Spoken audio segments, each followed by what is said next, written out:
Have you ever held something in your hands that was so perfectly made it felt, I don't know, almost spiritual? Like a meal or a tool or even just a piece of furniture? Well, in Japan, there's a name for the spirit behind that feeling, Shokunin Katagi. And it's so much more than just being a craftsman. It's this whole philosophy about perfecting your work for the good of everyone. So let's really get into what that means. Okay, so take this guy, Jiro Ono. He's arguably the greatest sushi chef on the planet. To give you an idea of his dedication, his apprentices have to spend a full decade, 10 years, just learning the absolute basics. We're talking years just wringing out hot towels the right way before they're even allowed to touch the fish. And his goal? It's not fame, it's not money. It's just this simple, powerful idea. All I want to do is make better sushi. That right there is the heart of the Shokunin spirit. And that really is the big question, isn't it? I mean, in a world that's all about speed and disruption and finding the next big thing, why on earth would anyone dedicate their entire life to making just one thing a tiny, tiny bit better day after day? Well, the answer is this incredible mix of psychology, history, and even spirituality. To really get to the bottom of the why, we have to start with the mindset itself. Because this isn't just about working hard. It's a very specific psychological framework, and it's all built around this relentless chase for an ideal. You know, the word shokunin itself tells you a lot. It's not just a job title. It's more like a description of your character. It comes with this deep sense of social obligation. The idea is that your work, doesn't matter if you're forging a sword or making a bowl of ramen, it contributes to the well-being of the whole community. It's a duty, not just a paycheck.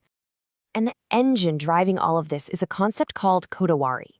This is that stubborn, almost irrational obsession with the tiniest details. It's the sushi chef who obsesses over the pH level of the water he uses for the rice. It's this private conversation between the maker and the materials, pushing for a level of quality that, honestly, you as the customer might not even notice consciously, but you will absolutely feel it. And you can't just rush this. There's a path. It's called shu-hari. First up, you have shu. For years, sometimes decades, you just copy the master perfectly. No questions asked, no trying to be creative. Then comes ha. You start to break away to understand the deeper principles behind all those rules you memorized. And only then, after a lifetime of discipline, can you finally reach ri, where you can transcend the rules and create your own style, because the craft has become a part of who you are. So where did this incredibly intense, patient way of thinking even come from? Well, to find that answer, we need to dig deep into Japan's feudal history and its very unique spiritual landscape. For centuries, Japanese society was basically structured like this. Now, look closely at rank number 3, the artisan, the shokunin. They were placed above the merchants. This is so important. It created a culture where making something of true value was seen as morally better than just selling stuff for a profit.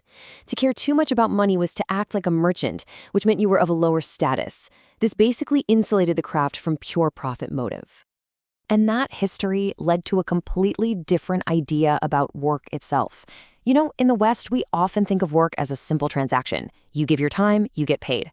But in the traditional Japanese model, the reward for doing good work is being trusted with even harder work. The motivation comes from within, from the thrill of the challenge and the honor of becoming a master. And powering all of this is a spiritual engine with 2 key parts.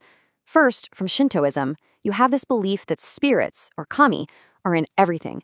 The wood, the steel, even the tools you use. So you have to treat your materials with deep respect. Then Buddhism comes in and adds this idea that your daily work is your spiritual practice.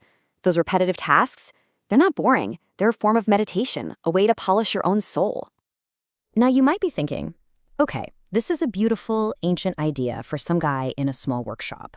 But what's amazing is that this very spirit was successfully scaled up and became the secret weapon of modern Japanese industry. The philosophy basically evolved into what's known as Monozukuri. This isn't just manufacturing, it's more like the art of making things, and it became a whole corporate philosophy based on continuous improvement and this deep, deep respect for the process of production. It's about bringing the artisan's soul right onto the factory floor. And Toyota is the ultimate example of this. They have these elite masters called takumi, craftsmen, whose senses are so ridiculously sharp, they can feel a flaw in a piece of metal that's too small to see. But here's the truly mind-blowing part. Instead of just replacing these masters with robots, Toyota has the robots learn from them. They literally motion capture the Takumi's perfect, efficient movements and then program that data into the factory machines. The robot becomes the apprentice, making sure that master's skill lives on forever in code. How cool is that? But for all its power and its beauty, this ancient philosophy is now facing some really serious threats from the modern world. It's at a crossroads. And that brings us to this massive clash of cultures. On one side, you have the Shokunin spirit, with its obsessive pursuit of perfection. For a true Shokunin, releasing something that isn't perfect is a source of genuine shame. But that runs completely counter to the modern tech mantra of the minimum viable product, right? Get it out there fast, even if it's flawed, and fix it later. In a world that runs on speed, that old-school perfectionism can get left in the dust. And this crisis is very real. That number, 56%, that's the percentage of traditional craft businesses in just one region of Japan that have no one to take over when the current master retires. This isn't just a number on a slide. It's like a quiet extinction event. The masters are getting older, and the younger generations, well, they're often just not willing to sign up for decades of grueling, low-paying work to take their place. And we have to talk about the dark side, too. This noble idea of selfless dedication, well, it can be twisted and exploited by companies. And that has led to this tragic phenomenon known as karoshi, which literally means death by overwork. It's what happens when companies use the language of craftsmanship and duty to push their employees way beyond human limits. So yeah, it sounds pretty bleak. But here's the thing. The story isn't over. The Shokunin spirit is incredibly tough.